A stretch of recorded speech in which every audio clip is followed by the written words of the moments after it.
Welcome to Seed to Life. I hope you are doing well and keeping safe. Today I am going to show you how to overwinter okra plants causing minimum damage to their roots.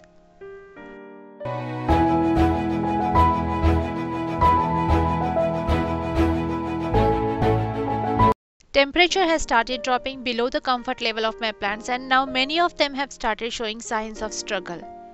After the recent rain, some of my plants like zinnias, okras have developed aphid infestation and powdery mildew. I have already started putting in new seedlings of my winter plants in these beds, so I have decided to take out my okra plants from these beds now. I usually grow okras from seeds every year. Also, they sustain well past the fall, so you typically have a longer harvest period. I start these plants at the beginning of the spring, that means late February to March, and they start producing by the mid-April to May.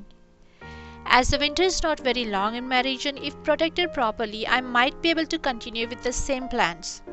That way I don't have to wait until late spring to start harvesting okras. So typically when we overwinter plants, we take off almost all the leaves and cut the branches short. But I'm going to try something else here. I'm not going to prune the main stems because I still have some fruits on them. I have kept a few okras for collecting seeds and they are not completely dried yet.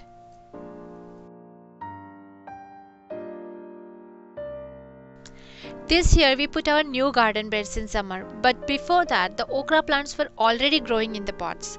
I just dropped some extra plants in these new beds.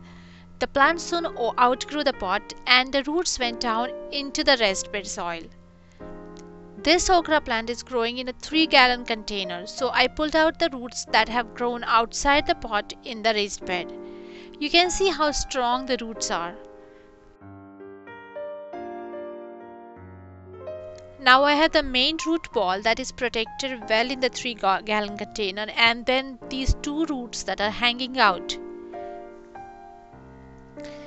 This plant grew much better than the plants that were directly planted in the raised bed because the roots were deeper and got more nutrition and protection from the scorching summer heat.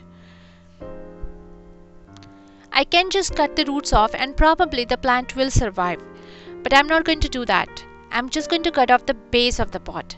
And by doing this, I'm not wasting this pot, but I can reuse this pot again to grow some other plants the same way. These bottomless pots are very useful while starting new seedlings in the beds that already have some plants in them. I'm currently growing my carrots in one such pot, and the seedlings are growing pretty well.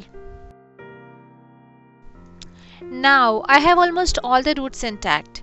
I'm going to just add a little more soil in a 5-gallon container and repot this plant.